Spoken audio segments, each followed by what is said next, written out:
ইবাদতের ক্ষেত্রে একটা স্পষ্ট বা একটা পরিষ্কার কথা হচ্ছে, আমরা ইবাদত করি আমাদের স্বার্থে, এতে আল্লাহর কোনো স্বার্থ নাই। এবার বলেন তো, নিজের স্বার্থ তো পাগলেও বুঝে, কিন্তু আমরা এমন পাগলের পাগল, আমরা এইটাও বুঝতেছি না যে এই ইবাদত যে আমার স্বার্থ। আমরা মনে করতেছি আল্লাহ আমাদেরকে বাধ্য করছেন, করতেছি আমরা। অনেক ক্ষেত্রে আমাদের মানসিকতা এরকমই হয়, কিন্তু আমার বোঝা উচিত যে এইটা মূলত আল্লাহকে কনভিন্স করার একটা সুযোগ। আল্লাহকে কনভিন্স করে আমার দুনিয়া এবং আখিরাতের কল্যাণ নেয়ার একটা সুযোগ। এবং আল্লাহ ওই ফরম্যাট দেখাই দিয়েছেন যে এইভাবে তোমরা আমার ইবাদত করো, তাহলে আমি সন্তুষ্ট হব। এই সুযোগ নিচ্ছি আমরা সুযোগ নিচ্ছি।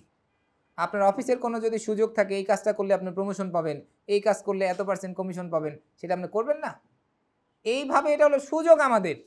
ইবাদত আমাদের কোনো বার্ডেন না, বরঞ্চ ইবাদত এইটা আমাদের সুযোগ। এটা বরঞ্চ আমাদের ইবাদত আল্লাহর কাছে সেল করার সুযোগ। তাহলে আমি এটা ভালোভাবে করব না কেন? আমি এটা বেশি বেশি করব না কেন? এটা তো আমার সুযোগ। কিন্তু বিপরীত দিকে যদি আমাদের মাইন্ডসেট থাকে এটা আমাদের বার্ডেন, তাহলে কিন্তু এটা টোটালি এটা ভিন্ন হয়ে গেল। ইবাদতকে সুযোগ হিসেবে না নিয়ে আমি মনে করলাম আমার উপরে আল্লাহ একটা অতিরিক্ত দায়িত্ব দিয়েছেন। দায়িত্ব দেন না, আমাকে সুযোগ দিয়েছেন যে আল্লাহকে সন্তুষ্ট করার। আল্লাহ কে বলেন তো? আল্লাহর এই ইবাদত দিয়ে কী লাভ? সারা পৃথিবীর সকল মানুষ আল্লাহকে সিজদা দিলে আল্লাহর ক্ষমতা এক চুল পরিমাণ বাড়বে? আল্লাহ তো এমনিতে মহাপরাক্রমশালী, তার তো ক্ষমতা বাড়ারই কিছু নাই। আল্লাহুস সামাদ, তিনি সকল কিছু থেকে অমুখাপেক্ষী, তার তো কোনো কিছুর দরকারই নাই। তিনি যে আমার ইবাদত গ্রহণ করতেছেন, এটা আমার কত বড় সুযোগ।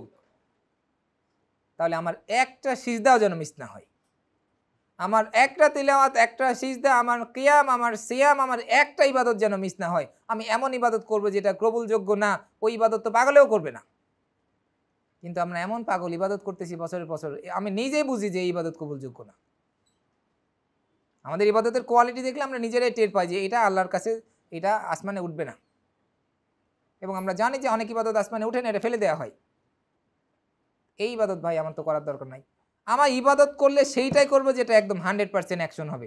আমি সেইখানেই মানে ফায়ার করবো যেখানে আমার এইম ঠিক আছে। তা নাহলে আমি কি পাগল? আমি হুদা ইবাদত করবো কেন? আমার ইবাদত জান্নাতের জন্য রাস্তা করতে পারবে না। যেই সিজদা আসমানে উঠবে না, ওই সিজদা না দিয়ে ওই সময় অন্য কিছু করতাম, ঘুমাইতাম। পাগলের মতো সিজদা দিতেছি, অথচ সেটা ফেলে দেওয়ার মতো সিজদা। ইবাদতের ক্ষেত্রে সম্পূর্ণ ইখলাসের সাথে এমনভাবে ইবাদত করতে পারবেন একটা ইবাদত যেন লস না হয়। আমার সময় খরচ করে পরিশ্রম করে ইবাদত করতেছি লস করার জন্যে, তো আমি তো সম্পূর্ণ উন্মাদ। কিন্তু ইবাদতের কোয়ালিটি দেখলে আমাদের এরকমই মনে হয়, আমাদেরকে উন্মাদই মনে হয়। এই ইবাদত করে আমাদের ফায়দা নাই। তাহলে ইবাদত আমরা করবো, আমাদের 100% আমি বেনিফিট আল্লাহর কাছ থেকে নিব। আপনাকে অফিসে বেতন না দিলে আপনি চাকরি করবেন? এখানে অফিসে আসবেন? অফিসের এসে বাতাস আমার খাওয়ার দরকার নাই, বেতন নাই তো চাকরি আমার থাকার দরকার নাই। পাগল আমরা হয়েছি, আমরা ইবাদত করতেছি, আমরা ইবাদতের বেনিফিট পাওয়ার ব্যাপারে আশাবাদী না। তাহলে ওই ইবাদত আমাদের করে লাভ নাই। আমরা এমনভাবে ইবাদত করব, আমার প্রত্যেকটা ইবাদতের বেনিফিট আমি যেন আল্লাহর কাছ থেকে চাইতে পারি। অ্যাটলিস্ট আমার পক্ষ থেকে আমি সেইভাবে ডেডিকেটলি করব যাতে আমি বেনিফিট পাওয়ার ব্যাপারে মোটামুটি আশা করতে পারি। আদারওয়াইজ আমাদের ইবাদতের কোনো বেনিফিট নাই। তাহলে ইবাদতের স্বার্থ আল্লাহর না, আমার স্বার্থ। অতএব আমার স্বার্থ উদ্ধার করার ক্ষেত্রে আমি কেন কমতি হব? এবং সেটা হচ্ছে ইবাদত। আল্লাহ আমাদেরকে এই পদ্ধতি দিয়ে ইবাদত করতে বলছেন, এটা আমাদেরকে সুযোগ দিয়েছেন যে বান্দা তোমরা এইভাবে করো, আমি তাহলে নিব। আল্লাহ না নিলে আল্লাহর কী করার আছে? আমাদের কী বলার আছে আল্লাহর ব্যাপারে? কিন্তু আল্লাহ অনেক অনেক বেশি রহিম রহমান বলে আমাদের ইবাদত নেন। আল্লাহর ইবাদত নেওয়ার কোনো দরকার নেই। আল্লাহ যে কোনো কিছুই বলতে পারেন, যে কোনো কিছু করতে পারেন, কিন্তু আমাদের এটা সুযোগ। অতএব ইবাদতের বিষয়টা আমরা বোঝা হিসেবে দেখবো না, এটা আমরা সুযোগ হিসেবে দেখবো।